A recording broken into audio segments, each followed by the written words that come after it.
నమస్తే, నేను మీ ఎంవి నాయుడు. ఈరోజు విజయనగరం ప్రధాన అంశాలు చూస్తే, చివరిలో కన్నీటి వరద, ఎడతెరప లేకుండా కురుస్తున్న అకాల వర్షాలు అన్నదాతకు తీవ్ర నష్టం చేకూర్చాయి. ఆరుగాలం శ్రమించే పండించిన పంట నీటి పాలవడంతో అయోమయ స్థితిలో పడిపోయాడు. వేల రూపాయల అప్పు తెచ్చి సాగు చేస్తూ వర్షాలు నిండా ముంచాయని లబోదిబో అంటూ ఉన్నారు. అయితే 6 కాలంలో పంట బయటకు వస్తుంది. రైతు బయటపడి ఈ అప్పులు తెచ్చినవన్నీ కూడా కష్టాలు తీరుతాయనే సమయానికి అకాల వర్షాల వల్ల పంట మొత్తం కూడా నాశనం జరిగింది. దీనిలో రైతుకు ఖచ్చితంగా ప్రభుత్వం ఆదుకోవాలి.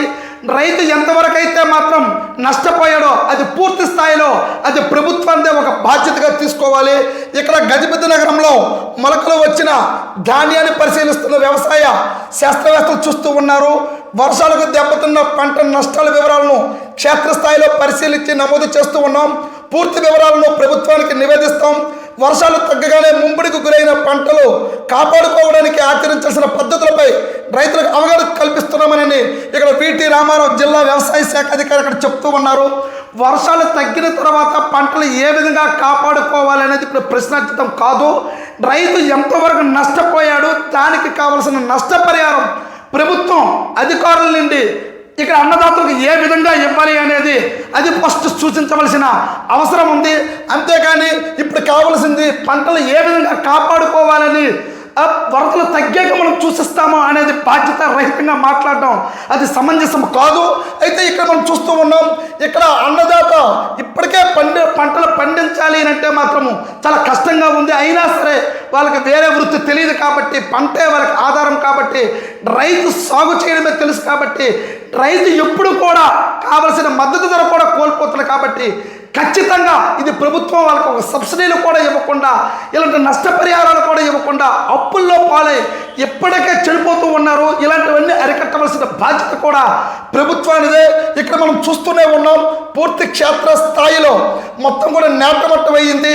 ఈ నేల మట్టమైన ప్రతి దానికి కూడా నష్టపరిహారం అనేది అధికారులు ఎంతవరకు రైతులందరూ కూడా నష్టపోయారో అన్నింటిని కూడా సేకరించి ప్రభుత్వం వెంటనే ఇక్కడ అన్నదాతలకైతే మాత్రం ఖచ్చితంగా ఆదుకోవాల్సిన బాధ్యత ఉంది.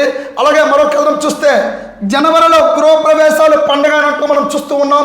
సామూహిక ప్రారంభానికి అధికారులు చర్యలు తీసుకుంటున్నారు. అయితే రాష్ట్ర వ్యాప్తంగా జనవరి మొదటి వారంలో కూటమి ప్రభుత్వం పేదల ఇళ్లు సామూహిక గృహప్రవేశాలు నిర్వహించేందుకు సిద్ధమవుతున్నట్టుగా మనం చూస్తూ ఉన్నాం. అయితే దీన్ని ప్రధానంగా గతంలో కూడా ఇల్లులు కట్టేసి చాలా వరకు కూడా పూర్తి క్షేత్రస్థాయిలో ప్రభుత్వాలు చివరి దశ వచ్చినంత వరకు కూడా పేదవాడి కళ పూర్తిగా ఎప్పుడు నిర్మాణం కావడం లేదు. ఎప్పటికైనా సరే మేనమేషాలు లెక్కించకుండా ఖచ్చితంగా లబ్ధిదారులకు ప్రతి వారికి కూడా ఏ విధంగా అయితే హామీలో భాగంగా ప్రభుత్వం ఇచ్చిందో అది ఖచ్చితంగా జనవరి నుంచే ప్రవేశం పెడదామన్నట్టుగా మనం చూస్తూ ఉన్నాం. అలాగే మరొక కథనం చూస్తే, సుడిగుండంలో బతుకున్నావా అన్నట్టు ఇక్కడ మనం చూస్తూ ఉన్నాం. 2019లో జిల్లాకు చెందిన 5 మత్స్యకారులు గుజరాత్కు వలస వెళ్ళారు. అక్కడ వీర్వాల్ తీరంలో చేపల వేట సాగిస్తూ పాకిస్తాన్ సరిహద్దులోకి వెళ్లడంతో ఆ దేశ కోస్ట్ గార్డులు పట్టుకుని చిత్రహింసలకు గురి చేసిన సంగతి మనం చూస్తూ ఉన్నాం. 4 ఏళ్ల కిందట బంగాళాఖాతంలో వేటకు వెళ్లిన 11 మంది శ్రీలంకల కోస్టల్ గార్డులకు చిక్కారు. చెరలో 6 నెలల పాటు ఇబ్బందులకు గురవుతున్నట్టుగా మనం చూస్తూ ఉన్నాం. అయితే ప్రధానంగా ఇక్కడ మత్స్యకారులు అయితే మాత్రం జట్టీలు నిర్మించాలని ఇక్కడ మనం వాళ్ళు కోరుతూ ఉన్నారు.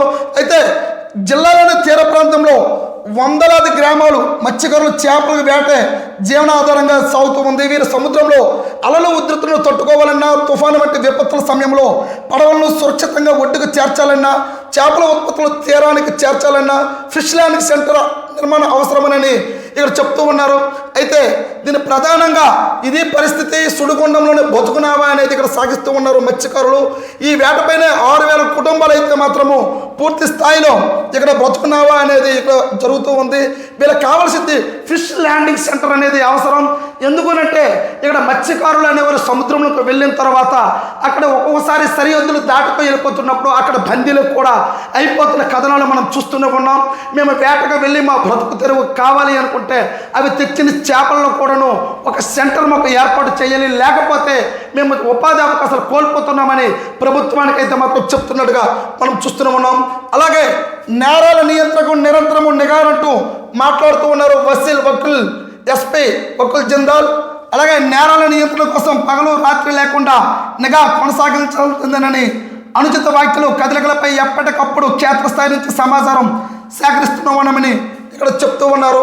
ఏది ఏమైనప్పటికీ కూడా నేరాలు అనేది తగ్గించడంలో మేము ఎప్పుడు కూడా క్షేత్రస్థాయిలో నిఘా యంత్రాంగంతో ప్రతి ఒక్కరు కూడా పనిచేస్తూ ఉన్నాం. అలాగే బాధ్యతగా కూడా ప్రజలు కూడా అప్రమత్తంగా ఉండాలని ఎస్పీ ఒకరి చింతలు చెప్పడం జరుగుతుంది. చూస్తూ ఉండండి ఎంఈ న్యూస్. నేను మీ ఎంఈ నాయుడు.